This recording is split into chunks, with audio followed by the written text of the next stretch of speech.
SoundCartel.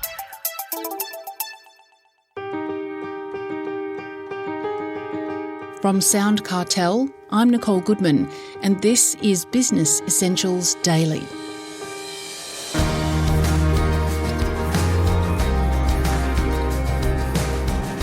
With the federal election imminent, we thought it would be a good time to survey Australia's economic landscape. Robert Brooks is Professor of Economics and Business Statistics at Monash University. He highlights productivity as a key issue and warns that lasting improvements will require smart, long-term policy decisions. In this pre-election special episode, Professor Brooks starts by explaining Australia's macroeconomic situation to Jeff Waters. One of the major macro priorities has been to have policy settings that's been to reduce the inflation rate, and that's clearly been a success over the recent period. It's pretty clear, I think, from comments from the Reserve Bank that they remain cautious around inflation. They have been strong recently in saying that they would not see a rapid loosening of monetary policy as being a desirable thing to do because they'd be worried about inflationary risks in the system. And so I think the inflation picture is a lot better than it was. And I think that's, a success of policy, and that's clearly a desirable state of affairs. And the bank obviously, across the remainder of 2025 has to look at monetary policy and interest rate settings. But I think their comments have been to suggest that that's not going to be dramatic. It's going to be a moderate and a very reasoned approach. So I think the inflation outlook is looking, demonstrably better than it was. Economic growth and productivity, remain significant issues going forward. We have been able to navigate to a situation where we've still had some moderate growth, albeit a situation in per capita terms that were a lot more challenging, but we hadn't had a significant drop in growth, which was a concern at a point in time. It does remain the case that we have, productivity challenges. And I think the policy debate that we've sort of had in recent time has been a lot more incrementalist in terms of doing things. So whatever the outcome we have of the election, that productivity challenge remains a really important issue going forward for wherever we end up, and will have to be tackled by the next government in a significant way. I don't think anything that's happened has made that situation hasn't been made worse by anything that's happened, but at the same time it hasn't been made demonstrably better either. And so there is a need to think about how to do something. There have been some policy initiatives along the lines that would have an incremental effect that have been desirable. But again, it remains a challenge. And we know that the macroeconomic settings around tax policy and funding the government spending remain longer term issues as well.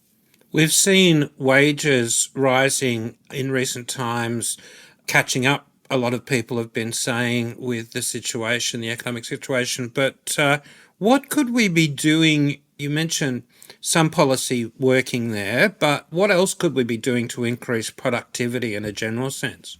Yes, that's really interesting, Jeff. So the wages thing has been really interesting, I think, because we have now started to get some wage growth in the system, and as inflation has moderated, that's translated into some real wage increases. I think the productivity piece has really been around, part of it has been some of these announcements about these non-compete clauses for people in their contracts. Getting that right is potentially really important in terms of how that's done. There's been a set of concerns expressed around that, from the business community about exactly how that's going to work. But done well, that's a productivity enhancing measure.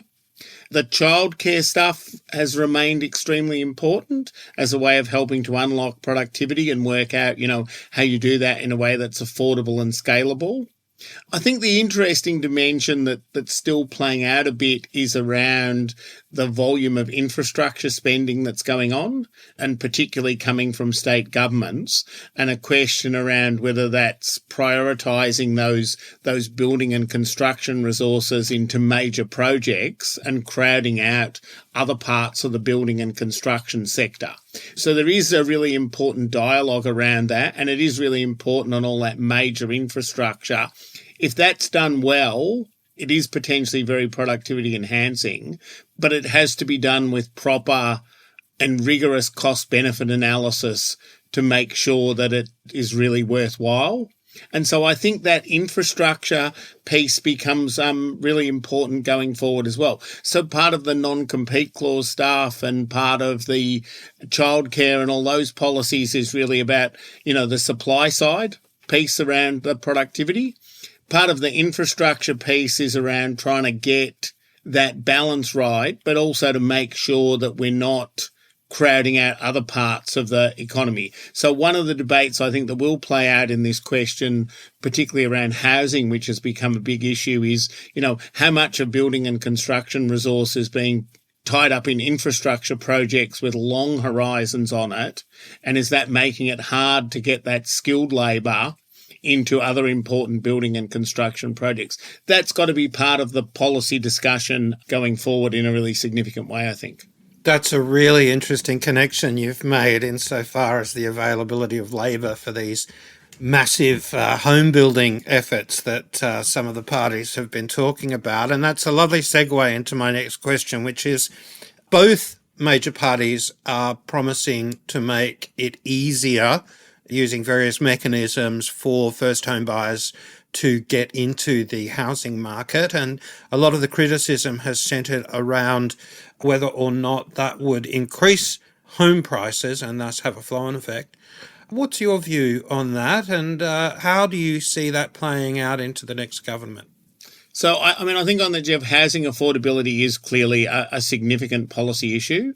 It is a desirable state of affairs to have both of the major parties in an election talking about housing affordability and talking about policy settings.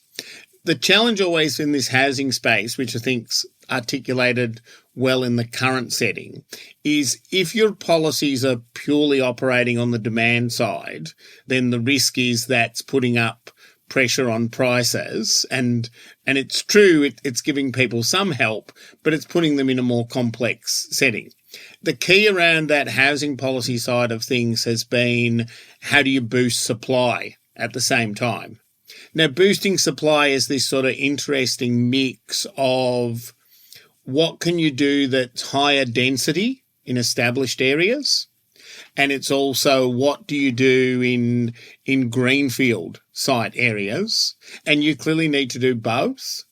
And I think the challenge in the housing supply issue has been, there's been a lot of discussion about how important it is, but recent years have shown that it is challenging to actually get that going in a way that has a really meaningful impact in the short term. And I think around the housing piece with housing supply, we probably need a policy agenda that's thinking about the long term as well. And we need something that's got that regular monitoring on the importance of supply. If we only do things that are around the demand side of things, that then runs the risk that it doesn't get us into a more meaningful situation around that important affordability issue. Now, I think both sides of politics have got some supply initiatives in place. This is partly the idea of linking support to people doing new build type work. And it's also partly around this policy of, how do you deal with the infrastructure side of it, particularly in greenfield development areas, which is a slightly different issue, I think, to the higher density matter in established areas. I think the housing issue, it's been important for this election, but it's probably going to be actually important for the next election as well. And the meaningful test will be, what do people do over the window between election cycles, recognising that it still has remained challenging to boost housing supply despite everyone having seen that as a desirable thing to do. So I think that remains one of our longer term policy challenges. Done well, potentially productivity enhancing as well, but done poorly without supply, doing a lot but without substantively addressing the issue. But it is good to see a lot of political wherewithal around the importance of this issue. That was Robert Brooks, Professor of Economics and Business Statistics at Monash University.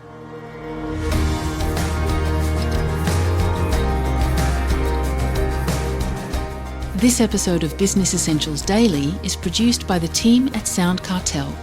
Thanks for listening. I'm Nicole Goodman. We'll bring you more Be Daily tomorrow. Follow at BE Daily Podcast across social media and head to bedaily.com.au for more from the Business Essentials Daily podcast. SoundCartel.